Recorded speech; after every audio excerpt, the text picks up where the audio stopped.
consideración para efectuar la gestión en forma eficiente en este corto periodo que tengo como presidenta, justamente es la capacitación que yo considero pilar fundamental para un desarrollo óptimo en las labores que uno realiza. Sin educación, sin capacitación, simplemente no somos buenos trabajadores. Nosotros constantemente debemos estar ávidos de conocimientos y sobre todo de práctica. Aquella persona que no hace ello simplemente va siendo menos trabajador y menos profesional. En ese sentido, la presidencia que tengo a cargo va a estar constantemente capacitando, ¿no?, durante todo el periodo que tenga yo como presidenta. ¿Para qué? Para que ustedes, al menos terminado el periodo mío, tengan el recuerdo de que hice todo lo posible para que ustedes se imbuyan de conocimientos, estén mejor capacitados y brindan cada vez más. No solamente para dar un servicio, sino también para que como personas se sientan más agradecidos. Entonces va estas palabras a ustedes, va a todos los esfuerzos que estoy haciendo en favor de todos ustedes. Saben que la política que tiene esta presidencia es fundamentalmente hacia ustedes. Y lo estoy demostrando en los hechos, porque todas aquellas personas que vienen siendo de alguna manera designados ya como jueces, ya con encargaturas, todos, la gran mayoría, el 95% es de casa. Son ustedes. Solamente los puestos menores, los más chiquititos, los que ya ustedes prácticamente dejan y sueltan, como son auxiliares, ¿no?, que ya son del último o del más bajo nivel, es el que están siendo de alguna manera por suplencia contratados. Pero todo lo que significa de alguna manera un mayor ascenso para todos ustedes está siendo concedido por esta presidencia. Y mi lema es esa, ¿no?, dar la oportunidad a los trabajadores para que los trabajadores en general se sientan fortalecidos, porque solamente de esa manera van a poder tener más voluntad para poder seguir capacitando, porque el trabajador que de 20 años es olvidado simplemente tiene en sí la tristeza y la desesperanza de que no es reconocida su labor. Entonces quedan en ustedes capacitarse y poder ustedes poco a poco ascender en los puestos de trabajo. Pues les felicito a todos ustedes por querer seguir aprendiendo en la vida y bueno, todo el apoyo de parte de la presidencia. Gracias y doy por inaugurado este taller.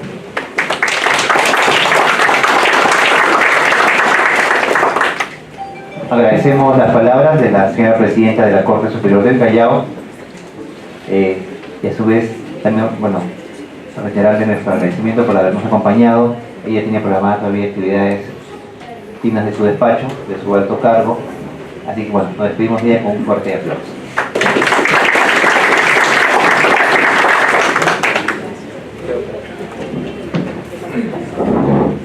Y seguidamente vamos a presentar al doctor Ramiro Viloré, juez del 11 Juzgado de Investigación Preparatoria del Callao, que presenta el tema de hoy, proceso inmediato y la medida coercitiva procesal de prisión preventiva. Lo recibimos con un fuerte aplauso.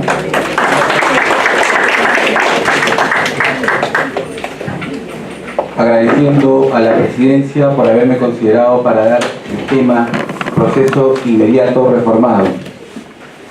Hablar del proceso inmediato reformado después de su inicio del mes de noviembre del año 2015, hoy en día tenemos varias dudas y cuestionamientos al desarrollo del proceso inmediato. Sin lugar a dudas, todo análisis correspondiente a una institución procesal la debemos hacer desde el punto de vista constitucional, más aún cuando nosotros declaramos como Estado, como país, que somos un Estado constitucional de derecho. En ese sentido, el análisis que voy a realizar es desde el punto de vista constitucional. Cuando una persona es sometida a un proceso penal, como es el que tenemos en el Código Procesal Penal, el proceso común, todos los procesos especiales también tienen que tener la misma configuración constitucional. Es decir, toda persona que se ve imbuida dentro de una investigación o proceso penal debe estar dotada de garantías constitucionales.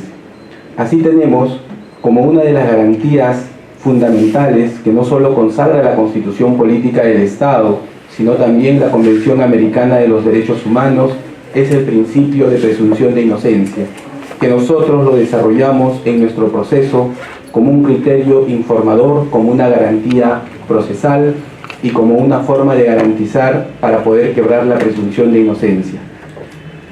La presunción de inocencia, de acuerdo a la Constitución Política del Estado, recogida en el artículo 2, inciso 24, inciso E, es considerar a la persona inocente mientras no se declare judicialmente su responsabilidad penal. Esa declaración de responsabilidad penal debe ser con prueba suficiente. No olvidemos que la prueba se construye en la etapa del juicio oral, es decir, con una sentencia judicial emanada por órgano competente, recién una persona puede ser considerada culpable. En tanto eso no suceda, toda persona debe ser tratada en el desarrollo del proceso, en la etapa procesal en la que nos encontremos, bajo la presunción de inocencia.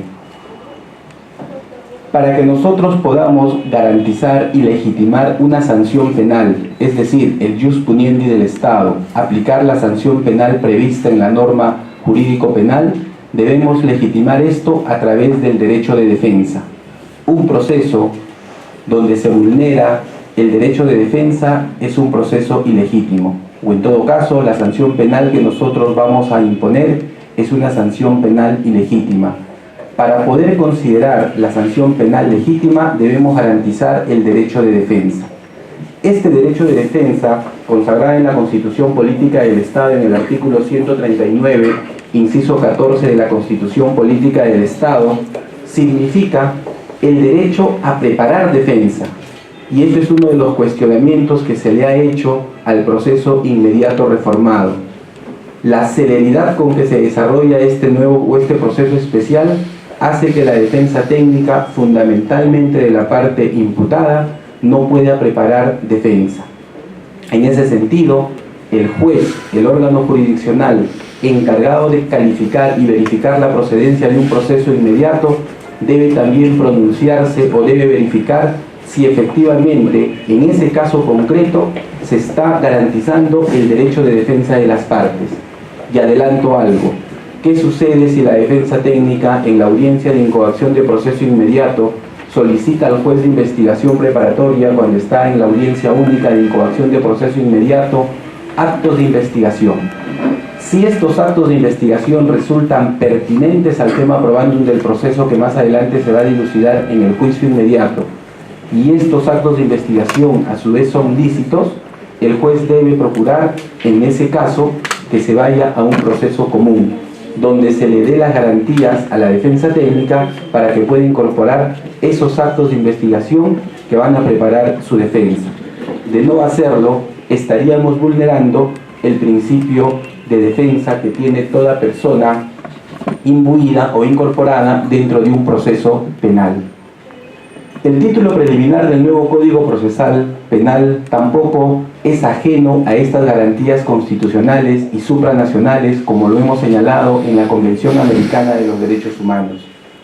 El artículo 1, inciso 2 del título preliminar del Código Procesal Penal establece que toda persona tiene derecho a un juicio previo, oral, público y contradictorio.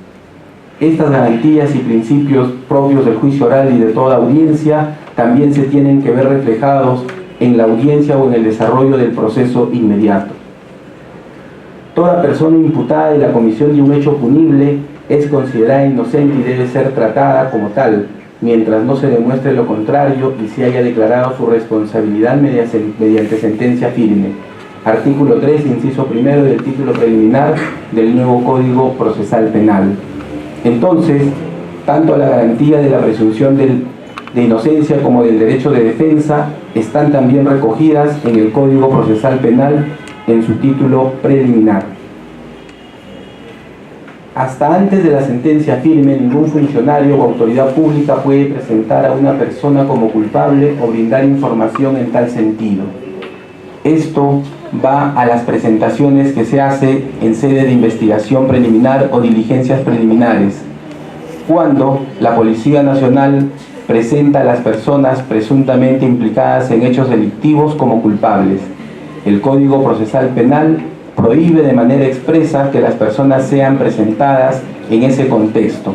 De hacerlo, se está vulnerando el principio y garantía constitucional de la presunción de inocencia. El derecho de defensa en nuestro país y en nuestro ordenamiento jurídico se manifiesta de dos maneras: la defensa técnica y la defensa material. La defensa técnica la ejercen los abogados en representación de las personas imputadas o investigadas o indiciadas en un hecho delictivo.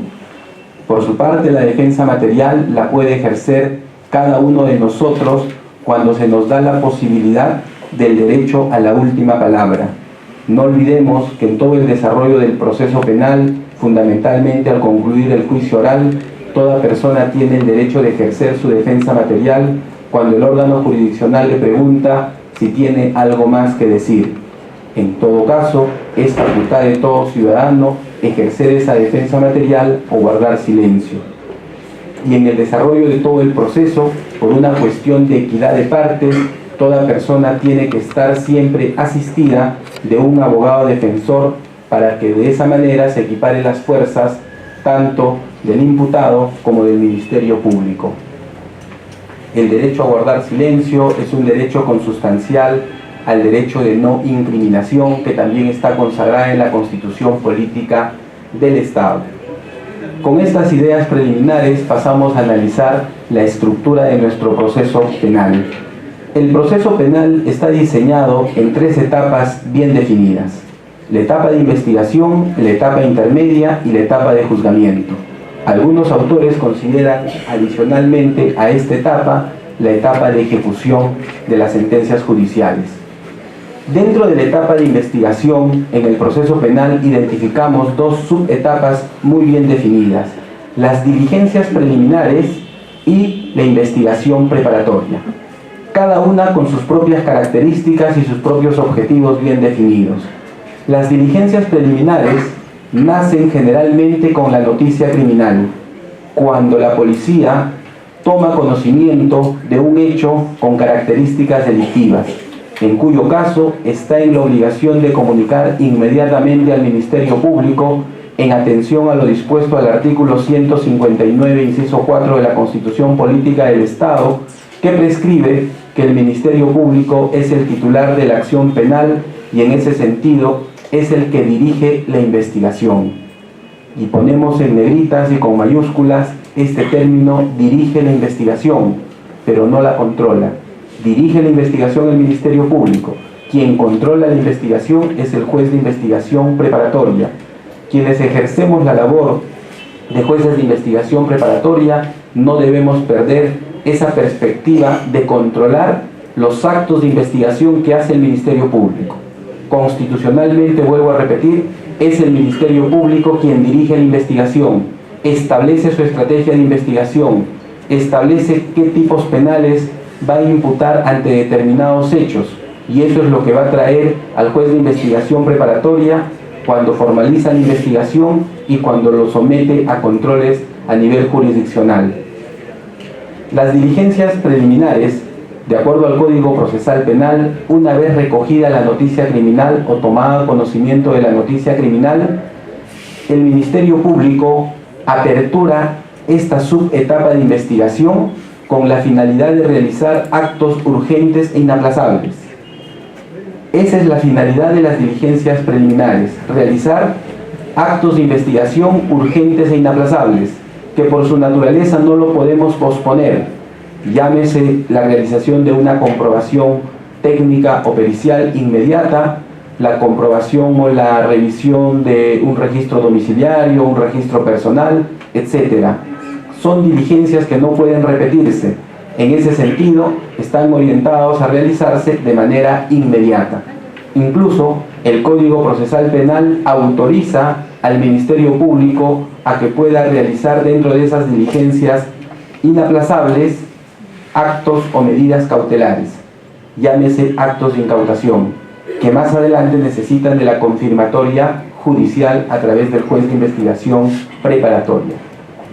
En cambio, la investigación preparatoria, que tiene un plazo más lato, más amplio, tiene como finalidad buscar y establecer la forma como se cometió el hecho delictivo, establecer el grado de afectación o lesión del bien jurídico o la puesta en peligro, establecer los móviles que motivaron la comisión del hecho delictivo, identificar al agraviado, identificar los grados de participación a fin de poder hacer más adelante un título de imputación adecuado, ya sea a nivel de autor, a nivel de partícipe, etc.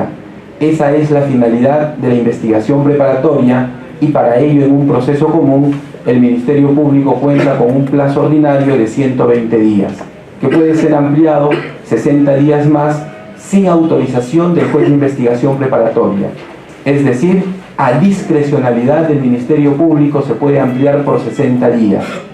Como hemos señalado precedentemente, eso es lo que puede hacer el Ministerio Público discrecionalmente. Sin embargo, los abogados defensores podemos instar un control de plazo de esas diligencias preliminares o de esa investigación preparatoria si consideramos que el Ministerio Público de manera arbitraria está alargando o demorando la investigación preparatoria. Por ejemplo, puede darse el caso que el Ministerio Público haya formalizado investigación preparatoria, ha transcurrido los 120 días y amplía 60 días más, pero no nos dice qué actos de investigación realizará en los 60 días posteriores. Eso es una clara muestra de una arbitrariedad de parte del Ministerio Público. Si el Ministerio Público quiere ampliar 60 días más sus diligencias de investigación preparatoria, tiene que decirnos qué actos de investigación va a hacer en esos 60 días y si resulta o no razonable para el fin que ha ampliado los 60 días. La etapa intermedia es una etapa de saneamiento procesal.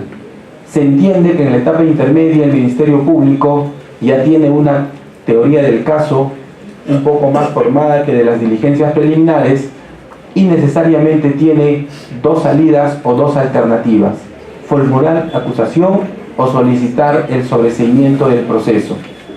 No está de más recordar de que cuando el Ministerio Público ya ha formalizado la investigación preparatoria, el archivo del proceso o de la investigación ya no está a cargo del Ministerio Público, sino requiere de una autorización o de un archivo judicial, y la decisión que se tome en torno a ese requerimiento fiscal tiene la calidad de cosa juzgada, a diferencia de lo que podría ocurrir en las diligencias preliminares, donde el Ministerio Público tiene el señorío para poder decidir acerca de su investigación preliminar.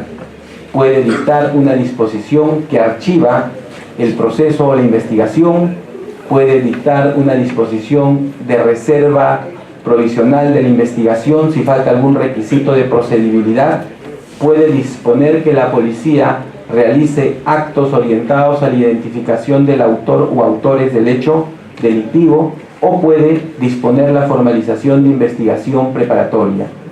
Estas decisiones que hace el Ministerio Público a nivel de diligencias preliminares no requieren autorización judicial. A diferencia, cuando ya nosotros nos encontramos en formalización de investigación preparatoria, el requerimiento del Ministerio Público sí necesita un control judicial. Volvemos a insistir que es el juez de investigación preparatoria quien controla la investigación que hace el Ministerio Público. Las partes o los sujetos procesales que están involucrados en el desarrollo de la investigación y consideran algún acto anómalo o arbitrariedad de parte del Ministerio Público tienen expedita la posibilidad de recurrir al juez de investigación preparatoria a conseguir un pronunciamiento judicial respecto a la disposición o acto del Ministerio Público. Y la forma como recurrimos nosotros al juez de investigación preparatoria es a través, 1, del control de plazos, 2, de la tutela de derechos. El artículo 71 del Código Procesal Penal establece cuáles son los presupuestos para recurrir vía tutela de derechos cuando nosotros advertimos alguna infracción dentro de las diligencias preliminares o dentro de la investigación preparatoria. En la etapa intermedia decíamos, vamos a hacer el control ya jurisdiccional, y es la etapa que está a cargo del juez de investigación preparatoria, a diferencia de la etapa de investigación que quien está a cargo es el Ministerio Público. Tenemos el control de acusación y el control de sobreseimiento.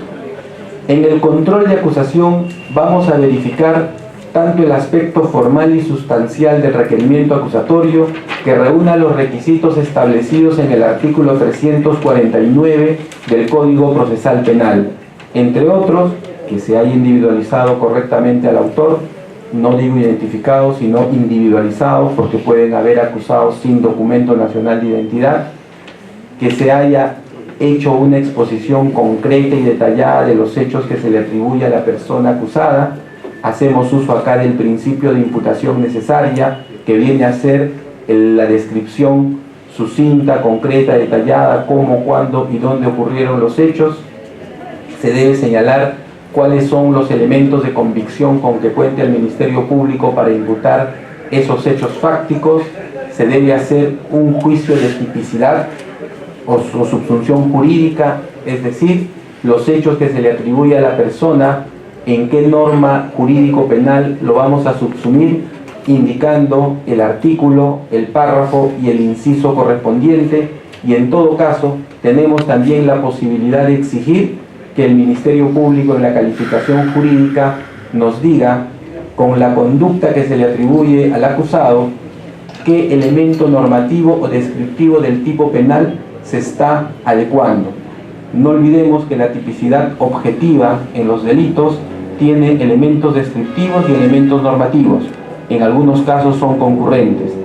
En todo caso, el Ministerio Público tiene la obligación de decir, si el tipo penal en el delito de hurto señala mediante destreza, tendrá que decir el Ministerio Público que ese comportamiento que se le atribuye al acusado, que es hurto con agravante, se adecúa en la agravante mediante destreza. No podría decirnos el inciso tal del artículo 186 del Código Penal, pero ahí vemos nosotros varias conductas, varios supuestos: destreza, rotura de obstáculos, ardid, etc. La correcta subsunción jurídica es que el Ministerio Público me señale de manera precisa qué elemento descriptivo o qué elemento normativo del tipo penal adecúa al comportamiento que en ese caso concreto se le está atribuyendo. Y es obligación del juez de investigación preparatoria, al momento de hacer el control, cuando vamos ya a desarrollar el proceso inmediato reformado, exigirle al Ministerio Público no solo que me diga que se le atribuye hurto con agravante. ¿Cuál es el hecho? Que dos personas ingresaron a tiendas Macro y se les llevaron las cosas que estaban en las vitrinas. Pero el Ministerio Público tendrá que decirme esa conducta donde la subsume. Dos o más personas, inmueble habitado, mediante destreza, mediante rotura de obstáculos, etc. No solo es la descripción del tipo penal. Y finalmente, en la audiencia de control de acusación también vamos a hacer un control de los medios probatorios. La admisibilidad de los medios probatorios. No olvidemos que cuando nos hemos encontrado en las diligencias preliminares, lo que hemos incorporado al proceso es fuente de prueba. La fuente de prueba siempre se da antes de la noticia criminal, antes que las autoridades tengan conocimiento del hecho delictivo. Se produjo un asesinato, encontramos en la escena del crimen el arma de fuego, restos de sangre, signos de violencia, etc. Todo eso que nosotros vemos como evidencia es fuente de prueba, pero todavía la autoridad no tuvo conocimiento del hecho. Entonces la fuente de prueba siempre se produce o se encuentra antes del proceso penal. La forma como nosotros incorporamos esas evidencias al proceso penal pasan a ser elementos probatorios. Y una vez que están ya en el proceso penal, en el caso del charco de sangre será pues con la pericia biológica, en el caso del arma de fuego será con el acta de recojo del arma de fuego, el cadáver estará pues con el acta de levantamiento de cadáver, con el protocolo de necropsia, etc. Y todo eso lo incorporamos al proceso a través de elementos probatorios, sea en los dictámenes periciales, sea con la declaración de los órganos de prueba, y ahí el Ministerio Público escogerá qué medios de prueba ofrece para sustentar su acusación. Y es en ese momento que nosotros, a través de la audiencia de control de acusación, vamos a hacer el control de admisibilidad de los medios probatorios. ¿Y qué vamos a verificar rápidamente en la admisibilidad de los medios probatorios? Hay un principio del derecho probatorio. Los sujetos procesales tienen libertad probatoria, es decir, pueden ofrecer todo lo que quieran para acreditar su caso. Pero existe una excepción a la regla, siempre y cuando sean pertinentes, conducentes, útiles y a su vez sean lícitos. La pertinencia está relacionado al objeto del delito o del tipo penal. Decíamos nosotros a los elementos descriptivos y normativos del tipo. Es la descripción del comportamiento de la conducta. Si estamos en un delito de homicidio, por ejemplo, aparentemente una pericia grafotécnica no tendría pertinencia, no sería pertinente para ese tema probandum del proceso, salvo que en un caso muy particular me diga la defensa o el Ministerio Público: sí resulta pertinente la pericia grafotécnica porque con eso quiero acreditar esta proposición fáctica. Entonces, tenemos libertad probatoria, pero vamos a ofrecer los medios de prueba siempre buscando la pertinencia con el tema probandum del proceso. Y el tema probandum del proceso lo hemos fijado con el marco de la acusación que ha hecho el Ministerio Público en su descripción fáctica y en la subsunción jurídica. La conducencia es la idoneidad del medio de prueba que nosotros estamos ofreciendo. Por ejemplo, para saber si una persona disparó o no un arma de fuego, será pertinente y conducente la pericia de absorción atómica. Es pertinente porque con esa pericia voy a determinar si esa persona tiene los restos químicos del bario, plomo y antimonio. Y también será conducente porque hasta hoy en día es la prueba idónea para poder determinar esa circunstancia. Y la utilidad del medio probatorio, ¿cuál es la finalidad que busco yo con ese medio de prueba? En un caso de homicidio con la prueba de absorción atómica, la utilidad que tiene el Ministerio Público será acreditar que esa persona realizó un disparo con arma de fuego. Si se cumple con esos requisitos, el medio probatorio debe ser admitido. Y la otra exigencia que se le hace a la admisión de los medios probatorios, que estos sean medios probatorios lícitos. El Código Procesal Penal proscribe del proceso penal toda incorporación o medio de prueba ilícito, incluso aquellos que derivan de él, es decir, los accesorios de la prueba ilícita. Si hay un cuestionamiento a la prueba, al medio de prueba, por la ilicitud, el juez de investigación preparatoria, al momento de emitir el auto de enjuiciamiento, tendrá que pronunciarse si efectivamente ese medio de prueba es lícito o no es lícito. Si es lícito, es probable que lo admita, y si no es así, no lo admitirá. Por ejemplo, lo que a veces vemos a diario en las noticias: la policía interviene y detiene a una persona en flagrante delito, y dentro de la instalación policial hay una suerte de confesión de parte del intervenido, del detenido, y el policía le pregunta: ¿por qué robaste? ¿Por qué cometiste esto? Y la persona de alguna manera confiesa el hecho: estuve mareado, lo hice por necesidad, no lo voy a volver a hacer.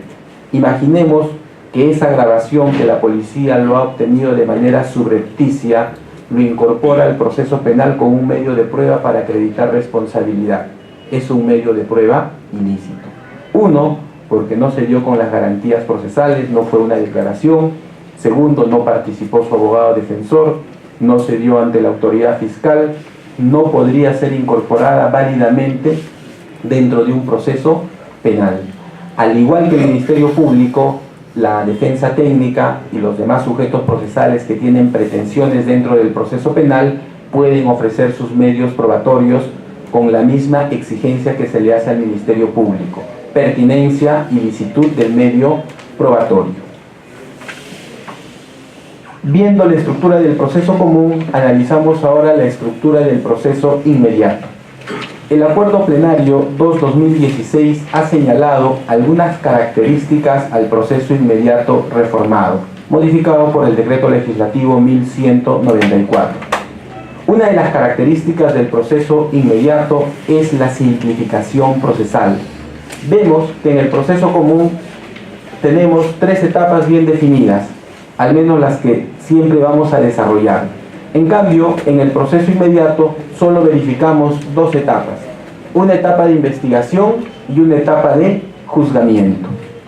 No está de más recordarles que la etapa de investigación en un proceso inmediato puede darse con las diligencias preliminares y vamos directamente a la etapa del juzgamiento, o habiendo ya formalizado investigación preparatoria, pero esta puede realizarse hasta dentro de los 30 días. Si es así, también podemos recurrir nosotros al proceso inmediato. Las características del proceso inmediato: simplificación procesal y evidencia delictiva. De esa manera vamos a tratar de sustentar constitucionalmente la legitimidad del proceso inmediato. Por lo segundo, la evidencia delictiva nos da la idea entonces: aquello que no es evidente no debe tramitarse en el proceso inmediato. Aquello que resulta confuso, aquello que admite actos de investigación que puedan hacer variar los hechos que plantea el Ministerio Público, no deben ser admitidos a través del proceso inmediato. Presupuestos materiales que también están recogidos en el artículo 446 del Código Procesal Penal. Primero, la evidencia delictiva que establece como presupuesto material del proceso inmediato se manifiesta de tres maneras: delito flagrante, confesión del imputado y delito evidente. En el acuerdo plenario hacen la denominación a ambos: delito flagrante, delito confeso y delito evidente. Nos vamos al delito flagrante o a los casos de flagrancia delictiva. Para ello debemos recurrir a la interpretación que se ha hecho en el artículo 259 del Código Procesal Penal, cuando estamos en un caso de flagrancia delictiva. Tanto el Tribunal Constitucional como reiterada jurisprudencia de la Corte Suprema ha establecido en los delitos flagrantes la concurrencia de dos elementos indispensables: un elemento temporal y un elemento personal. Habrá flagrancia delictiva cuando la persona es sorprendida cometiendo el hecho delictivo. Al menos nos podemos quedar con la figura realizando un injusto penal, es decir, una conducta típica y antijurídica. No alcanzamos todavía de repente los otros elementos de la teoría del delito, pero habrá delito flagrante cuando la persona ya ha exteriorizado en sus actos, en su comportamiento voluntario, un comportamiento típico y antijurídico, y es en esa circunstancia que la persona es sorprendida, sea por el agraviado o sea por un efectivo de la Policía Nacional. Si bien es cierto, el artículo 259 del Código Procesal Penal establece la detención en flagrancia delictiva por la Policía Nacional. Entonces, cabría también hacer un análisis si las detenciones o los arrestos o las privaciones de libertad que hace el personal de seguridad privada de las tiendas puede considerar como un caso de flagrancia delictiva, o estaríamos ante un caso de arresto ciudadano. Vuelvo a decir que el artículo 259 se refiere a los casos de la detención bajo la Policía Nacional del Perú. El artículo 259 establece tres tipos de flagrancia delictiva. La flagrancia estricta, la que decíamos, la persona es sorprendida cometiendo el hecho delictivo y es en ese momento que es sorprendida por la Policía Nacional. La cuasi flagrancia, la persona, una vez de cometido el hecho delictivo, pero sin perderlo de vista, es capturado, es decir, cuando se está dando a la fuga. Y por último tenemos la presunción de flagrancia. Por la presunción de flagrancia, que se extiende hasta 24 horas, es cuando la persona ha sido reconocida por sindicación, por medios audiovisuales o de videovigilancia, y se le puede imputar la comisión de un hecho delictivo. En el proceso inmediato, el Acuerdo Plenario 2/2016 recomienda que el proceso inmediato debe instarse cuando estamos ante los dos primeros casos de flagrancia delictiva, es decir, la flagrancia clásica y la cuasi flagrancia. Esto por la circunstancia de la evidencia delictiva. Lo evidente es aquello cuando el Ministerio Público tiene la forma de acreditar y de probarlo mediante prueba directa. No prueba de indicios, no prueba indirecta, no prueba de referencia, sino mediante prueba directa. Y la prueba directa es cuando tenemos un órgano de prueba que nos pueda decir que una persona ha visto al otro cometiendo el hecho delictivo o lo ha sorprendido cometiendo el hecho delictivo. En el caso de la flagrancia tendremos un efectivo policial que declare: a la persona la he capturado porque la sorprendí cometiendo el hecho delictivo, o estaba haciendo mi ronda rutinaria, y en esa circunstancia advierto que una persona jala el bolso y comienza a correr, y en esa circunstancia capturo al imputado. Ese es un delito con prueba evidente, caso de flagrancia o caso de cuasi flagrancia. En los casos de presunción de flagrancia, el juez, al momento de calificar la incoación del proceso inmediato, tiene que tomar en consideración esa circunstancia, si evidentemente puede atribuirle de manera inequívoca al imputado la comisión del hecho delictivo. Pero si tiene un haz de duda para poder considerar que esa persona no fue la que cometió el hecho delictivo, justamente porque se da la presunción de flagrancia, es decir, los indicaron después de 5 horas, los indicaron después de 20 horas, pero no se le encontró nada, ahí podríamos admitir de que podría haber de repente incredibilidad subjetiva, algún tipo de rencilla entre estas personas y por eso le atribuye ese hecho, o fue producto de una pelea y le está atribuyendo la comisión de un hecho contra el patrimonio, etc. Si hay esa duda, debemos preferir por el proceso común y no ir al proceso inmediato. Por la confesión del imputado, artículo 160 del Código Procesal Penal. La persona admite la comisión del hecho delictivo, pero por una exigencia del sistema de valoración de los medios probatorios, que no tenemos el sistema de prueba tasada en el proceso penal, sino de la libertad probatoria, es decir, el órgano jurisdiccional le asigna a cada medio de prueba el valor que considere necesario de acuerdo a cada caso, es que debemos exigir la corroboración de la confesión hecha por el imputado. No es suficiente que el imputado señale yo cometí el hecho delictivo y eso sea suficiente para incoar el proceso inmediato. Esa confesión tiene que estar corroborada con otros actos de investigación. Me pongo en el ejemplo de que una persona se quiera atribuir el hecho de haber matado a otra persona. Como acto de corroboración tendré que tener la prueba de absorción atómica, si ha sido por disparo de arma de fuego, la declaración de 1 o 2 testigos y algún otro acto de investigación o elemento probatorio que corrobore esa autoincriminación que hace la persona que está confesando. No son de todos los días, pero también se ha visto casos que muchas personas, para proteger a otras personas, pueden autoinculparse. No es entonces irracional exigir que la persona que esté confesando la comisión de un hecho delictivo tenga que ser corroborada con actos de investigación. Y fundamentalmente, por lo que decíamos hace un momento, nosotros no tenemos el sistema probatorio de la prueba tasada.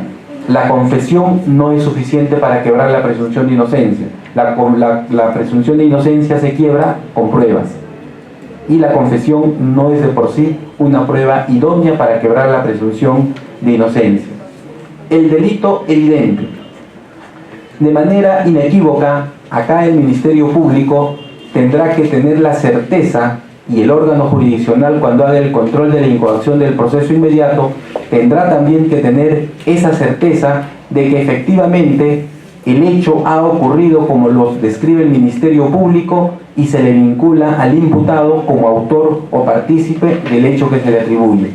En ese sentido, estamos ante un delito evidente, donde no sea plausible la realización de actos de investigación necesarios para poder tener otra posición, otra postura respecto al hecho materia del proceso. Es tan evidente el hecho que no necesitamos hacer otro acto de investigación para poder determinar una circunstancia distinta.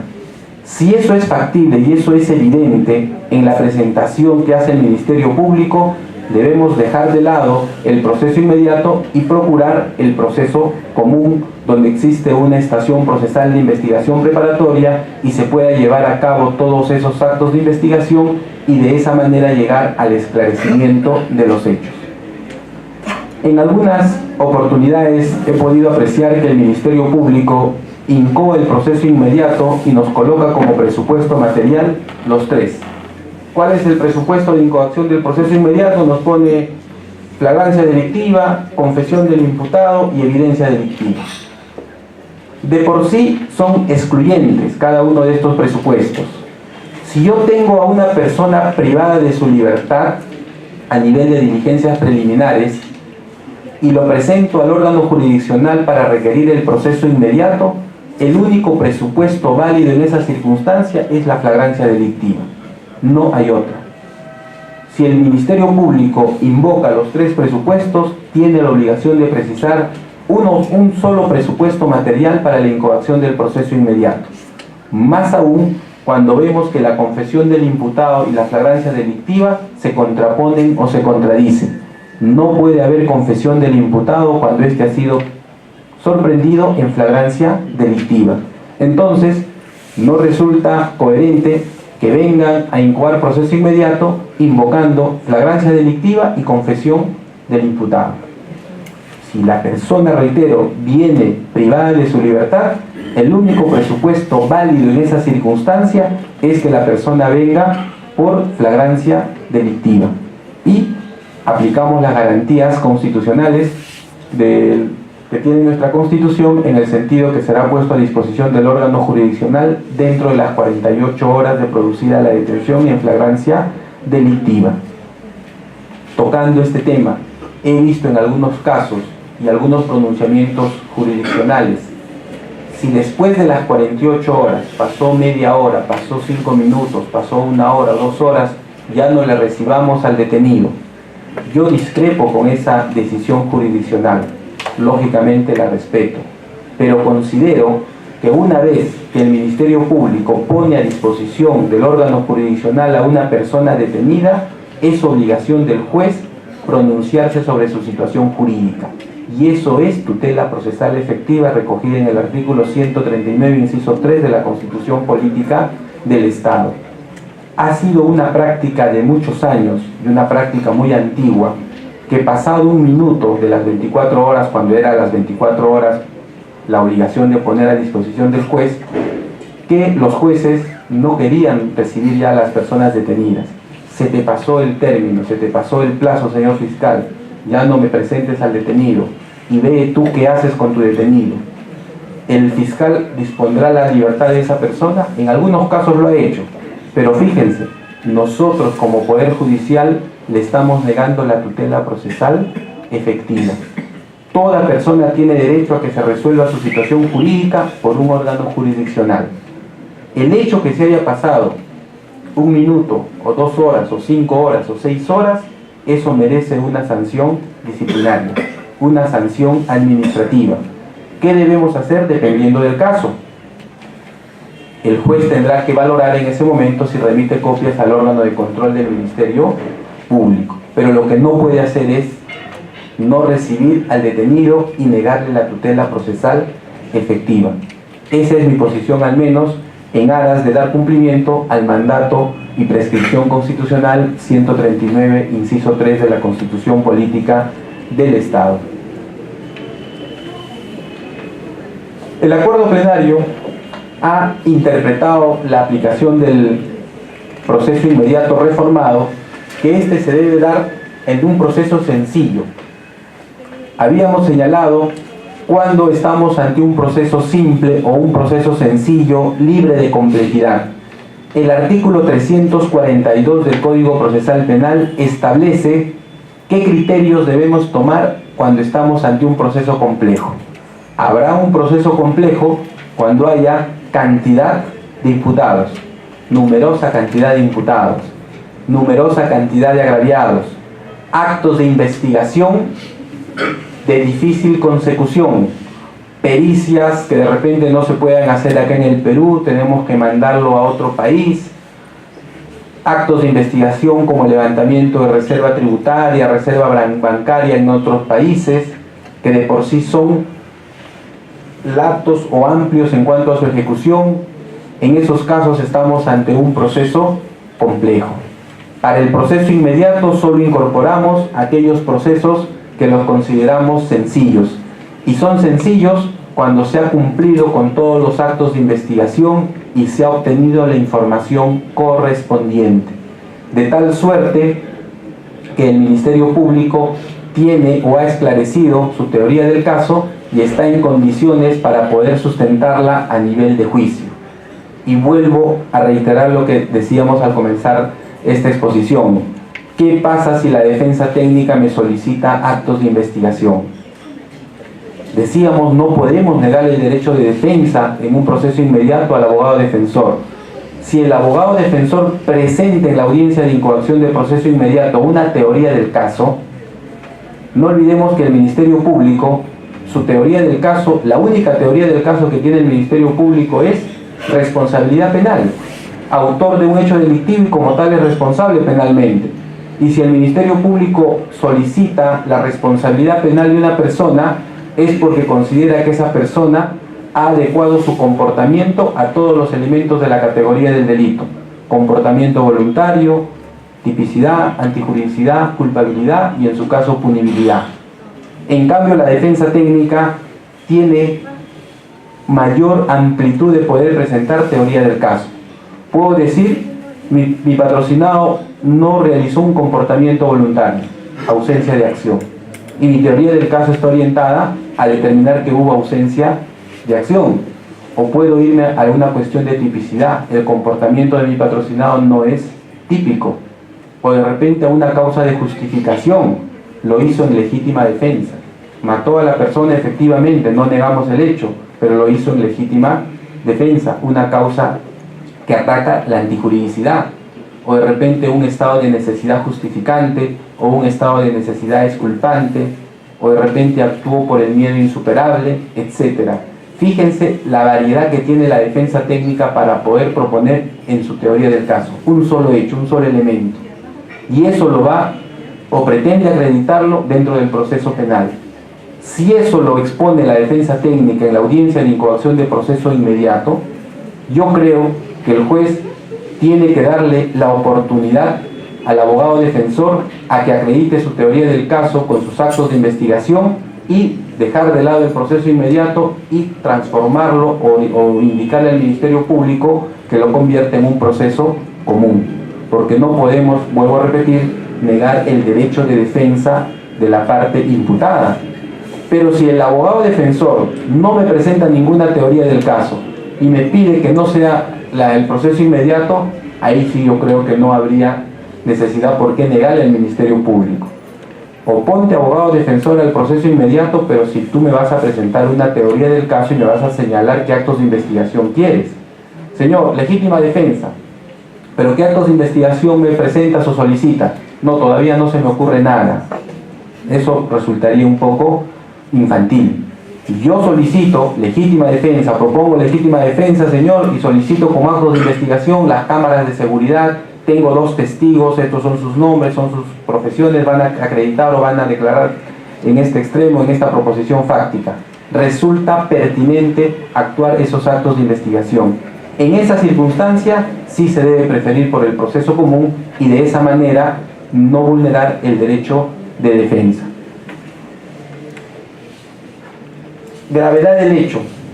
Es una circunstancia que incorpora el Acuerdo Plenario 2-2016 para excluir el proceso inmediato.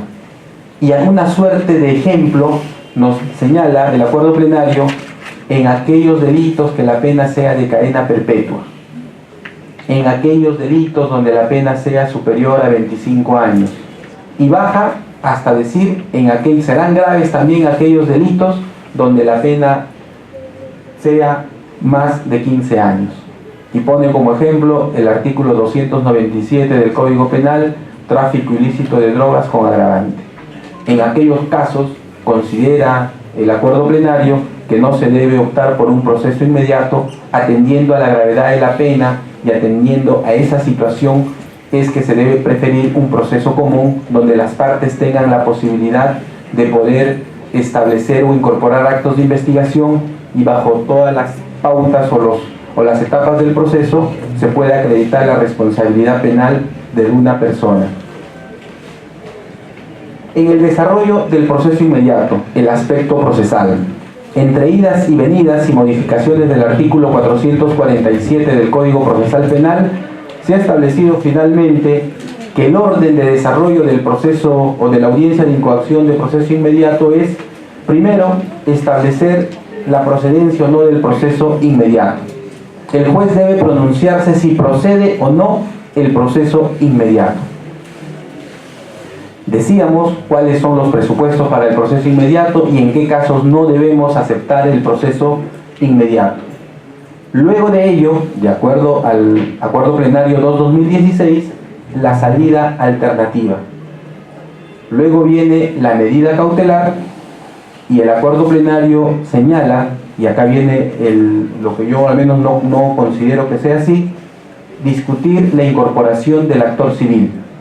Y también, después del actor civil, del tercero civilmente responsable, si fue solicitado por el Ministerio Público o una de las partes. Yo considero que una vez determinada la procedencia del proceso inmediato, hemos declarado procedente la incoación del proceso inmediato, si es que hay solicitud de constitución en actor civil, en ese momento debemos debatir la solicitud de constitución en actor civil, que debe ser presentada por la parte agraviada conforme a las formalidades establecidas en el artículo 100 del Código Procesal Penal. ¿Quién es el legitimado para solicitar su constitución en actor civil? El agraviado, quien ha resultado agraviado del delito, no necesariamente donde ha recaído la acción delictiva, sino el agraviado, ¿no? Por ejemplo, si roban un carro a una empresa, el agraviado es el dueño del vehículo, no es el chofer. Ahí recayó la acción delictiva, pero el agraviado del delito es la empresa, el dueño del vehículo. ¿Por qué considero que después de la procedencia del proceso inmediato se debe someter a contradictorio la constitución en actor civil? Porque este sujeto procesal puede participar en el proceso de terminación anticipada. Está facultado a participar en este proceso de terminación anticipada o de cualquier otra salida alternativa. Y luego de que se ha resuelto la incorporación del actor civil, también considero que si hay solicitud de tercero civilmente responsable, debemos pronunciarnos sobre la constitución del tercero civilmente responsable, porque también es un sujeto procesal que va a tener injerencia en la sentencia de terminación anticipada. No olvidemos que dentro del proceso inmediato, como salida alternativa, podemos desarrollar el proceso de terminación anticipada, un proceso especial dentro de un proceso especial. Y las reglas de la terminación anticipada señalan de que se comunicará a los demás sujetos procesales. En el proceso común, cuando tenemos la solicitud de una terminación anticipada, debemos comunicar esa solicitud, ese requerimiento de terminación anticipada a los demás sujetos procesales. Bajo esa idea, yo considero, si hay requerimiento de actor civil, hay requerimiento de constitución de tercero civilmente responsable, una vez declarada la procedencia del proceso inmediato, se debe ventilar o discutir la incorporación del actor civil y del tercero civilmente responsable. Y ya constituidos estos sujetos procesales, recién invocar la salida alternativa. Dentro de las salidas alternativas, procesalmente tenemos dos salidas: criterio de oportunidad o la terminación anticipada. El criterio de oportunidad, ¿no?, de acuerdo al artículo 2, recogido como principio de oportunidad. No olvidemos que en algunos casos el principio de oportunidad o criterio de oportunidad debe ser instado, aperturado antes de la formalización o el requerimiento de incoación de proceso inmediato. El artículo 2, inciso 6 del Código Procesal Penal establece los presupuestos en los que el Ministerio Público, antes de ir a formalizar la investigación preparatoria, debe convocar a un acuerdo reparatorio. Ejemplo, en los delitos culposos donde no haya pluralidad de víctimas. Creo que también el delito de apropiación ilícita. Antes de formalizar la investigación preparatoria, el Ministerio Público debe convocar a un acuerdo reparatorio. ¿Qué ha sucedido muchas veces? Lesiones culposas, un solo agraviado. Ministerio Público trae a la persona detenida, audiencia de incoación de proceso inmediato. Verificamos sus actos de investigación preliminar y vemos que no hubo la audiencia de acuerdo reparatorio. ¿Debería declararse procedente o no la audiencia de incoación de proceso inmediato? la norma indica que antes que vengas acá a solicitar el proceso inmediato, convoca un acuerdo reparatorio. Una vez que convoques al acuerdo reparatorio, recién vienes al proceso inmediato. En otros casos donde no es obligatoria la incorporación de un criterio de oportunidad o de un acuerdo reparatorio, en esos casos sí es posible que se pueda aplicar criterios de oportunidad en este estadio procesal como una salida alternativa. Por ejemplo, conducción en estado de ebriedad. Para la conducción en estado de ebriedad no es un requisito de procedibilidad, por así llamarlo, que antes de formalizar o antes de ir al proceso inmediato convoques a una aplicación del principio de oportunidad. En ese caso, el juez o el Ministerio Público trae el requerimiento de incoación de proceso inmediato bajo flagrancia delictiva, conducción en estado de ebriedad, y como salida alternativa se puede plantear la aplicación de un principio de oportunidad.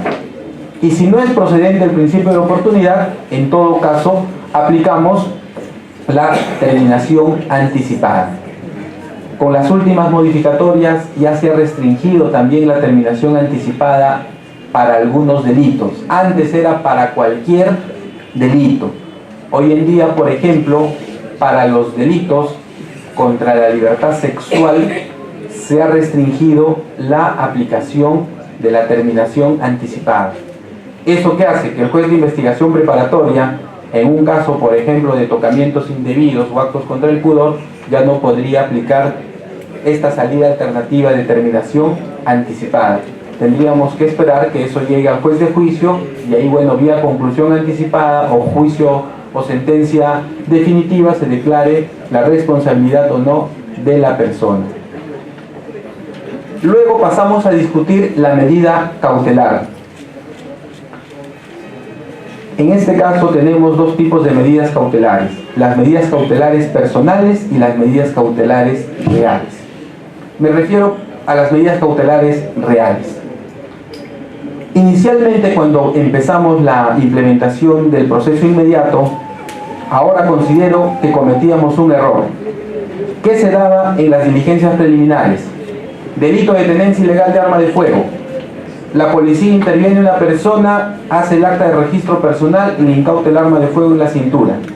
Venía el Ministerio Público, solicitaba la incoación de proceso inmediato, pero no solicitaba la confirmatoria judicial de ese acto de incautación. Si a la persona se le incautó un arma de fuego, hay una incautación que no ha sido autorizada por el juez. Pero decíamos también que efectivamente la policía y el Ministerio Público pueden hacer actos de incautación sin autorización judicial, por la necesidad, por la urgencia de cada caso concreto. Pero ¿a qué está obligado el Ministerio Público? A solicitar la confirmatoria judicial. Entonces, yo creo ahora, porque en algunos casos, junto con el requerimiento de incoación de proceso inmediato, no exigíamos ese requerimiento de incautación judicial o de convalidación de incautación. Considero ahora que el Ministerio Público, si dentro de esas diligencias preliminares ha incautado arma de fuego, ha incautado droga, debe solicitar la confirmatoria de incautación judicial. Es mi modesto punto de vista para que de esa manera se cumpla respecto a las medidas cautelares que establece el Código Procesal Penal, más aún cuando nosotros consideramos que toda medida cautelar es necesariamente jurisdiccional, es decir, se necesita la aprobación del órgano jurisdiccional. ¿Se le da facultades sin autorización judicial al Ministerio Público y la Policía? Sí, pero en ese caso está la figura de la convalidación judicial. En el proceso común, ¿qué ocurre? Cuando el Ministerio Público o la Policía incauta objetos, viene vía requerimiento de confirmatoria judicial de incautación. ¿Y qué hacemos nosotros? Tratándose de bienes eminentemente delictivos, confirmamos su incautación hecha por la Policía, solicitada por el Ministerio Público. En el proceso inmediato también se debería hacer. Debería haber una solicitud del Ministerio Público para que de esa manera se convalide ese acto de incautación que hizo la Policía o hizo el Ministerio Público. Eso es lo que habría que orientar en el desarrollo de los requerimientos de incoación de proceso inmediato. Y no está de más en el caso de las medidas cautelares. Para muchos se ha visto que la policía detiene en flagrancia delictiva, pero también se han visto casos de exceso policial donde se ha sembrado artículos ilícitos para conestar la privación de la libertad de una persona. Se le ha puesto armas de fuego o se le ha puesto drogas. Es en esta audiencia de incoación de proceso inmediato cuando la persona es puesta a disposición del órgano jurisdiccional. Yo considero que si la persona es puesta al órgano jurisdiccional no es para que el juez lo vea, sino para que el juez ejerza un control de esa detención, de esa privación de la libertad hecha por la Policía Nacional. Es ahí donde la defensa técnica tiene la oportunidad de decirle al juez: señor juez, denuncio que mi patrocinado no ha sido detenido en flagrancia delictiva porque el arma que dice que le han encontrado le han puesto. Denuncio que mi patrocinado no fue detenido en flagrancia delictiva porque la droga que dice que se le han encontrado, esa droga se le ha puesto. Hay algunos casos que han sido viralizados, que han salido en la prensa, donde se ve cómo la policía ha sembrado estos elementos ilícitos para convalidar detenciones, entre comillas, bajo flagrancia delictiva. Y es ahí donde el juez tiene la posibilidad de declarar la legalidad de la detención en flagrancia delictiva, porque la persona está siendo puesta en esa situación jurídica por una detención en flagrancia delictiva. Bueno, finalmente vemos la detención o el pronunciamiento cautelar personal, que es el requerimiento de prisión preventiva. Un cuestionamiento es: ¿cuándo debe ser el plazo de prisión preventiva en el proceso inmediato? La norma nos da el plazo de 9 meses. Existen dos posturas. El juez debe o no hacer un criterio de proporcionalidad en cuanto al plazo, o debe dar necesariamente los 9 meses, y si concurren circunstancias que afectan este plazo, se puede variar, porque es una característica de la medida cautelar personal, la variabilidad de la medida. Podemos variar de 9 meses a 8 meses. Teniendo en cuenta la carga procesal y lo que demora el proceso de juicio inmediato, yo creo que no menos de 6 meses no resultaría razonable dictar una medida de prisión preventiva si se dan los presupuestos para dicha medida. La audiencia única de juicio inmediato. Hacemos el control de acusación, que lo hace el juez de juicio, ya no lo hace el juez de investigación preparatoria, y se realiza el juicio propiamente dicho bajo las reglas del juicio o la etapa del juzgamiento del proceso común. En el control de acusación vamos a verificar dos tipos de controles: el control formal y el control sustancial de la acusación. En el control formal verificamos si se cumplen o no los requisitos del artículo 349, en cuyo caso el juez, advirtiendo que falta algún requisito formal, puede solicitar que el Ministerio Público en la misma audiencia corrija o subsane la omisión advertida en el control formal. Y en el control sustancial vamos ya a aspectos de fondo de la acusación, como es imputación necesaria. Y la realización del juicio propiamente viene a ser, bueno, ya la actuación de los medios de prueba a través de la litigación oral. No olvidemos, y con esto quiero terminar esta parte del proceso inmediato, que el juez de investigación preparatoria es un juez de garantías, es un juez que controla la investigación, es el juez que tiene a cargo dilucidar cuando existe un cuestionamiento de los actos de investigación que hace el Ministerio Público, ya sea en diligencias preliminares o ya sea en la etapa de investigación preparatoria.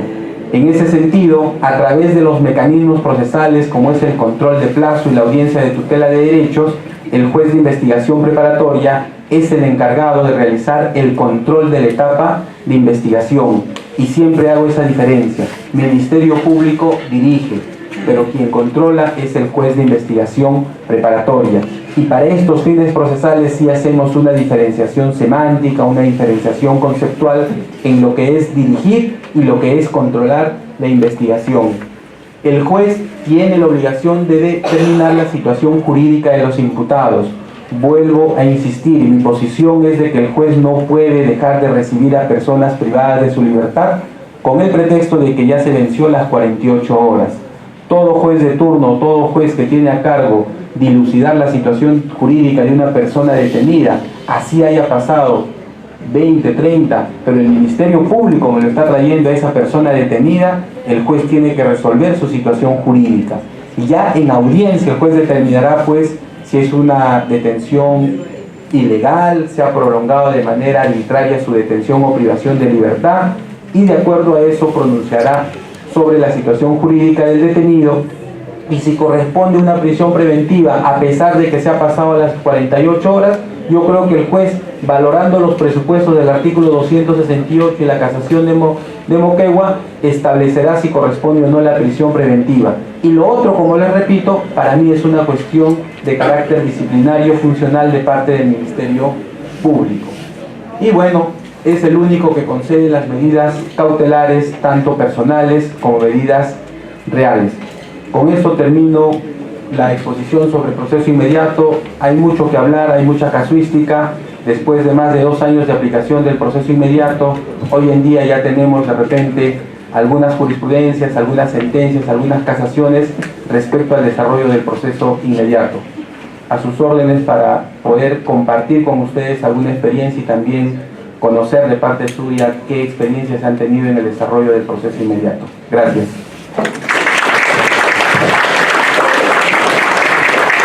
Agradecemos por la disertación al doctor Ramiro Viraoret, que nos habló sobre lo que es el proceso inmediato y la medida coercitiva procesal de prisión preventiva. Bien, si alguno de ustedes tiene alguna pregunta, por favor levantar la mano e identificarse y formularla. Doctor Vila, buenas noches. Tal vez con su experiencia, su sapiencia y muy en particular atendiendo a la última intervención que he tenido un magistrado de la Sexta Sala Penal de Lima, donde de forma flagrante fue intervenido por la Fiscalía Suprema con intervención de la Policía Nacional y hace 30 días aproximadamente, y a los 10 días se ha cogido la detención anticipada y ha sido sentenciado a 5 años de pena privativa de libertad. Lo que no me queda claro es cómo habiendo tan flagrancia delictiva es que ha sido procesado, ha sido sentenciado a los 10 días. ¿Por qué no a los 2 o 3 días se realizó la audiencia de juicio y sentenciado de inmediato?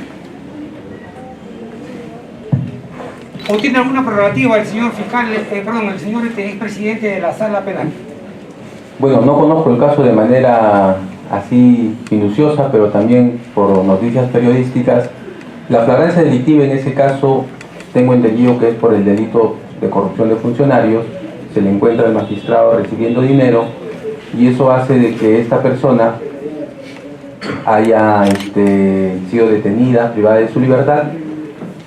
Ha habido una audiencia de prisión preventiva que se da dentro de las 48 horas, tengo entendido, y ahí entiendo de que ya se ha formalizado la investigación preparatoria, y una vez formalizada la investigación preparatoria, su defensa, presumo, que ha solicitado terminación anticipada, y la audiencia se habrá hecho justamente contando desde la fecha de su detención en los 10 días.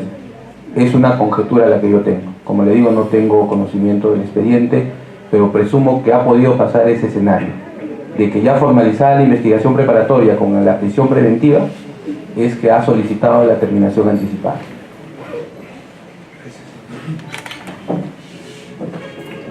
Buenas tardes, doctor. Soy el abogado Renan Vázquez. En el tema de la flagrancia delictiva, usted alegó de que en el supuesto de que la policía interviene y es sola la declaración de la policía como medio probatorio o medio elemento de convicción a efecto de poner una prisión preventiva probablemente. Mi pregunta sería, en esta situación de flagrancia, ¿es la policía que tiene que acreditar la carga de la prueba? O sea, tiene que acreditar que actuó, intervino en un supuesto fáctico de flagrancia, o es el procesado o el investigado que tiene que acreditar que no está en un supuesto de flagrancia. Una última pregunta, en el tema también del proceso inmediato, por el delito de omisión a la asistencia familiar, ¿se puede dar una situación de inaplicación de la norma vía control difuso, dado que hay muchos supuestos fácticos de omisión que no deberían estar en este supuesto proceso inmediato, por la complejidad, porque muchos también alegan de que no han sido debidamente notificados en el proceso de alimentos oportunamente. Esto daría lugar obviamente a una complejidad del proceso. Muchas gracias. Bien, respecto a la primera pregunta sobre la carga de la prueba, creo que debemos establecer que la carga de la prueba es del Ministerio Público, como titular de la acción penal. Él es el encargado de traer los medios de prueba para una consecución de una sentencia condenatoria. Presenta su teoría del caso y el Ministerio Público es el encargado de ofrecer sus medios probatorios. Y como titular de la acción penal está obligado en la carga de la prueba. ¿Qué función o actividad tiene el efectivo policial en un caso de flagrancia delictiva?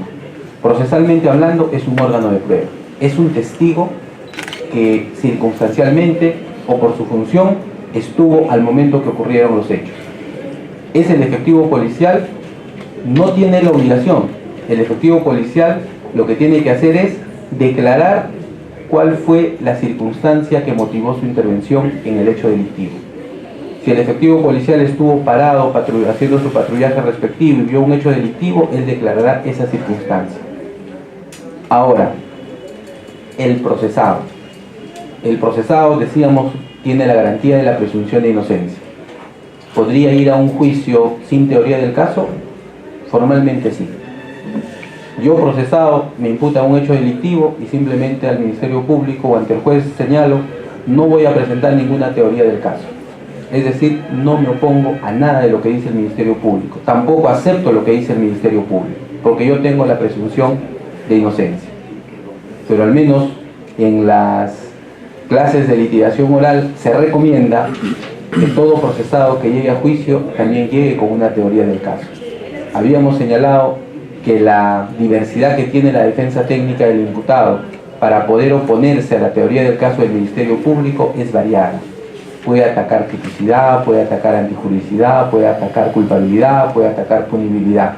Cualquiera de esas categorías del delito, la defensa técnica las puede atacar a través de una teoría del caso. Pero el abogado puede decir, no quiero atacar ninguna de esas categorías del delito y simplemente voy a presentarme a juicio sin decir nada. Es su opción. Para muchos suicidas no sería recomendable, pero es una posibilidad. Solo tendrá de alguna manera la carga de la prueba la defensa técnica del imputado si acredita o presenta una teoría del caso. Señor fiscal o señor juez, le opongo a la teoría del caso del Ministerio Público, legítima defensa. Entonces, como defensa técnica, ¿qué tengo que acreditar? Los presupuestos de la legítima defensa. Agresión ilegítima, falta de provocación, racionalidad del medio empleado, etc. ¿Y cómo acredito eso? Tengo toda la libertad para ofrecer el medio de prueba que yo necesite. Pero vuelvo a decir, quien tiene la carga de la prueba es el Ministerio Público. Sí, doctor. Si me permite aclarar en este tema. Si bien es cierto que la situación de flagrancia delictiva tiene un elemento objetivo y un elemento subjetivo, es decir, cuando el policía, tal como establece la Constitución, es la única persona que puede intervenir en situación de flagrante delito, es la policía que tendría que, bajo los sentidos, ¿no?, visión, oído, poder visualizar la ejecución o comisión de un hecho delictivo. Entonces, bajo un esquema así, la carga de la prueba me refiero en situación de flagrante delito. Desde mi punto de vista, sería el policía que debería probar si efectivamente hubo flagrancia, porque el juez obviamente va a tener, o el fiscal no ha evidenciado el hecho. Ahí es donde voy. ¿Cuáles son los juicios de calificación jurídica o los juicios de admisión en ese sentido respecto a la prueba objetiva en situación de flagrante delito? Considerando que hoy la policía está siendo cuestionada por los actos de corrupción que presenta el país. En todo caso, una mera sindicación no sería prueba suficiente para poder acreditar que hay flagrancia delictiva. Claro. Si bien es cierto, quien determina prima facie la tipicidad del hecho para la flagrancia delictiva es la policía, porque es el órgano, el ente encargado de detener a una persona en flagrancia delictiva. Pero no es obligación, yo reitero en decir que la policía tiene la obligación de acreditar ese hecho, porque quien califica esa detención en flagrancia delictiva es el titular de la acción penal. Quien tiene que estar convencido de que en esa detención de una persona en un hecho en particular es el Ministerio Público. ¿Y cómo acredita la policía su intervención en flagrancia delictiva? Acta de intervención policial, acta de registro personal, declaración o la intervención, identificación del agraviado en ese momento, porque estamos en un caso de flagrancia delictiva. No podría decir el efectivo policial: detuve a una persona por el delito, presunto delito de hurto o de robo, pero no sé quién es el agraviado. Generalmente, si el policía intervenió a una persona por un delito contra el patrimonio, de lo que vemos a diario, en ese caso tendrá que establecerse, el agraviado tendrá que declarar, y el fiscal es el primero que se apersona a la institución policial a fin de verificar si se da o no la concurrencia de la flagrancia delictiva. Y no olvidemos que el Ministerio Público constitucionalmente tiene la facultad de disponer la inmediata libertad de la persona si considera que se está vulnerando o cuestionando alguno de esos elementos. Y ya cuando se trae al proceso, sea bajo un requerimiento de prisión preventiva, y la defensa cuestiona esos actos de intervención de la policía, ya merecerá un pronunciamiento jurisdiccional. Pero yo vuelvo a insistir de que el policía no tiene la obligación de acreditar nada.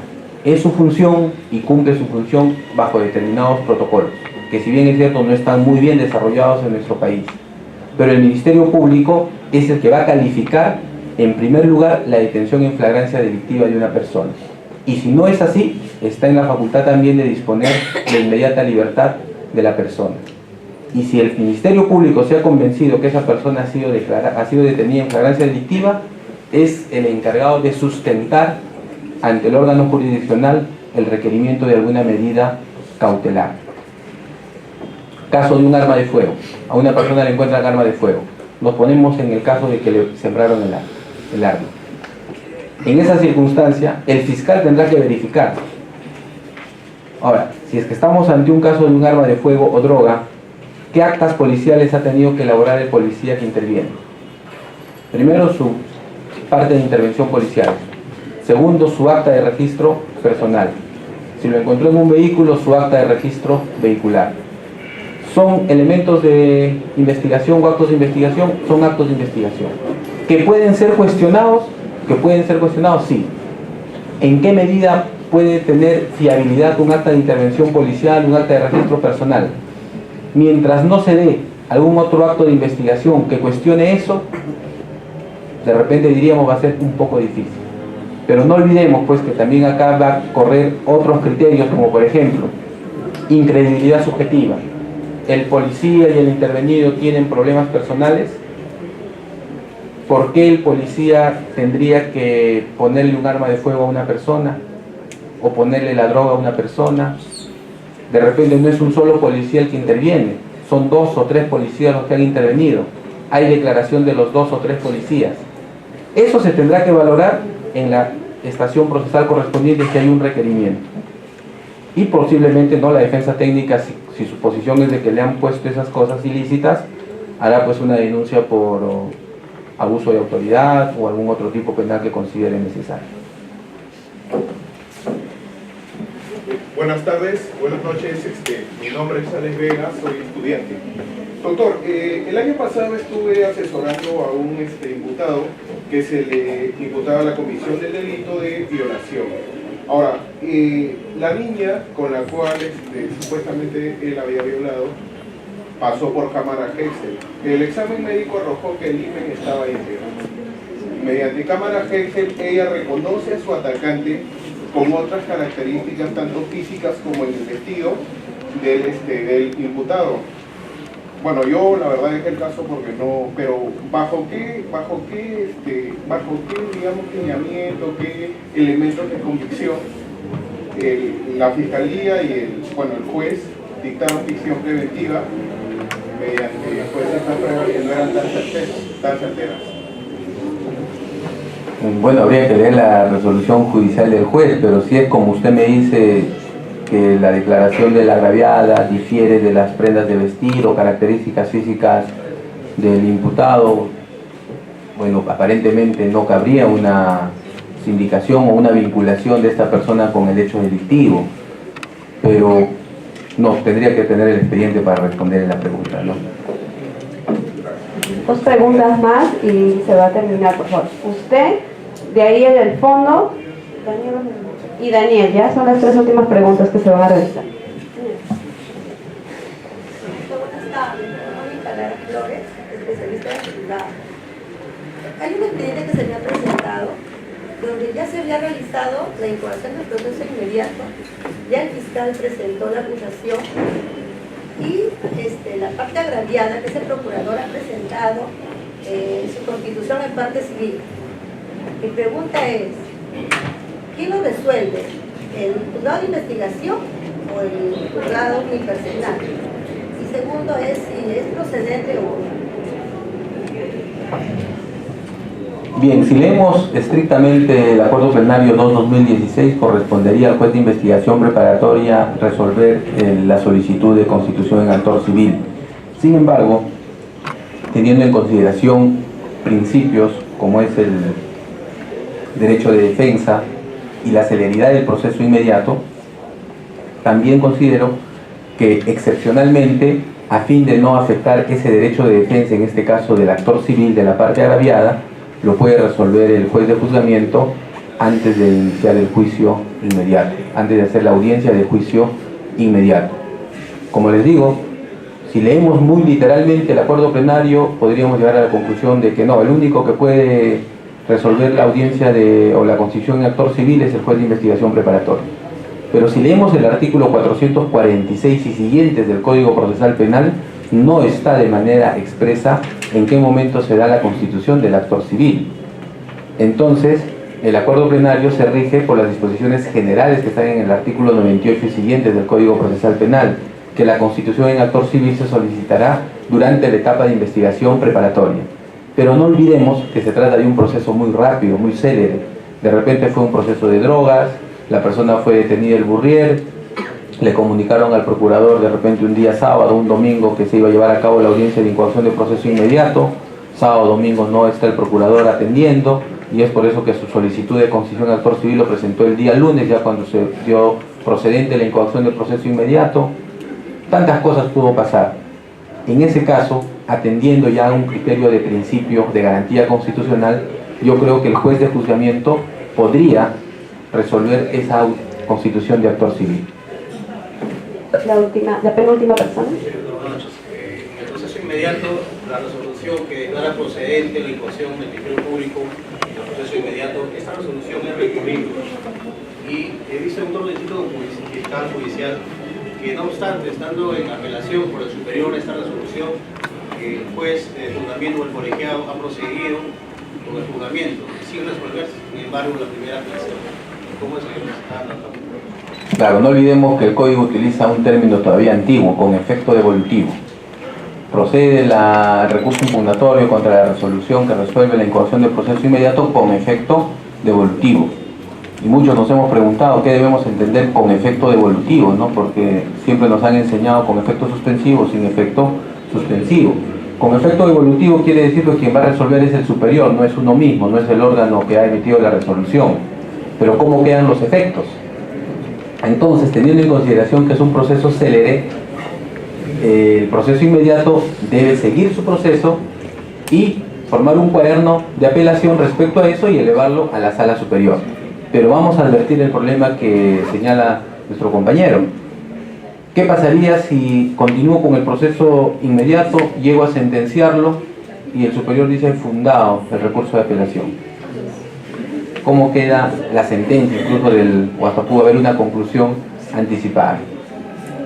Creo que los jueces de juzgamiento tienen diversos criterios en ese sentido.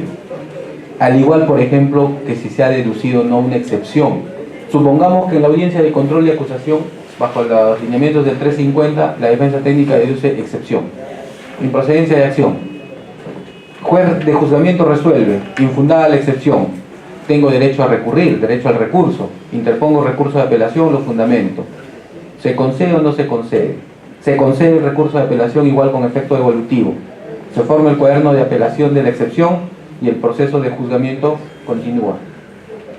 Y llega el caso de que el juez ya sentenció y la sala pudo haber declarado fundada la excepción de improcedencia de acción. En ese sentido, ¿cómo queda la sentencia? Ahí hay dos posiciones, ¿no? Muchos dicen, mejor juez de juzgamiento, reserva tu proceso hasta que resuelva la sala, que sería lo más racional. No emitas todavía pronunciamiento de fondo hasta que la sala resuelva esa apelación. Y no olvidemos que la apelación en el proceso inmediato se regula bajo el 285, 282, inciso 2 del Código Procesal Penal, que le da a la sala plazos muy céleres, 2 días a la vista de la causa y resuelve inmediatamente el proceso. Pero en la práctica vemos que no se da. Pero el juez podría suspender su audiencia hasta que resuelva. Y el juez de juzgamiento oficiar a la sala: señor presidente de la sala, le comunico de que el proceso se encuentra reservado a fin de que usted resuelva la apelación instada. Esa sería una posición. Y la otra sería, bueno, sigo con mi proceso, y si la sala declara lo contrario, se declararía nulo lo que ha resuelto el juez de primera instancia, ¿no? Sí, doctor, muy interesante su exposición. Efectivamente, en el Callao estamos suspendiendo el proceso hasta que la sala resuelva, ¿no? Y efectivamente los plazos son más céleres, 3 días para emitir su resolución de vista. Doctor, muy interesante en el momento en que menciona de que qué pasa en los casos donde el Ministerio Público pone a disposición del investigado pasado las 48 horas, ¿no? Como administrador del nuevo código he visto que han presentado algunos requerimientos pasado dicho tiempo, incluso minutos, 15 minutos, 10 minutos. El abogado podría cuestionar ese requerimiento en todo caso, y el fiscal podría dar libertad, tendría la autorización para disponer la libertad del imputado o el investigado en todo caso. Yo considero que si es que el Ministerio Público ha demorado en poner a disposición del juzgado a la persona detenida, y haciendo un símil o una analogía, no ha emitido, por ejemplo, su requerimiento acusatorio, requerimiento de sobrecimiento una vez culminada la investigación preparatoria. Culminada la investigación preparatoria, el juez tiene 15 días para pronunciarse. Supongamos que ya pasó un mes. Eso no acarrea la nulidad de lo ya realizado. No vamos a declarar nulo todo el proceso de investigación preparatoria. Igual ocurre en el proceso inmediato con una persona detenida. Si el fiscal se demoró, pasó 15 minutos, 20 minutos, 1 hora, yo no puedo, considero, ¿no?, que como defensa no podría decir: ya perdiste tu oportunidad y ahora no te queda más remedio que le des libertad a mi patrocinado. Eso, vuelvo a repetir, para mí es una falta disciplinaria del Ministerio Público.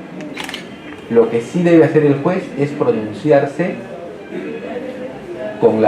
jurisdiccionalmente sobre la situación jurídica del procesado. Ahora, el juez puede declarar fundada una prisión preventiva cuando se han vencido los plazos. Sí lo puede hacer, si se dan los presupuestos del 268. Si hay esos presupuestos, sí puede hacer el juez, o puede declarar fundada la prisión preventiva. Y declarará infundada la prisión preventiva si no se dan los presupuestos del artículo 268. Ha habido ya pronunciamientos del Tribunal Constitucional en ese extremo, habeas corpus, porque el juez de investigación preparatoria dictó fundada la prisión preventiva cuando ya se venció el plazo de las 48 o 24 horas. El Tribunal Constitucional ha señalado en ese caso: la prisión preventiva de esta persona se da bajo una resolución judicial, y el mandato constitucional es: toda persona puede ser privada de su libertad en 2 supuestos: flagrancia delictiva o mandato judicial debidamente motivado. En este caso hay una resolución judicial debidamente motivada. Lo otro, como les vuelvo a repetir, facultad disciplinaria para el Ministerio Público. Bueno, para concluir el evento, vamos a invitar al administrador del nuevo Código Procesal Penal, al abogado Daniel Vidal, para hacer entrega de un diploma de reconocimiento al doctor por el gran aporte académico que nos ha brindado hoy. Por favor, con la foto.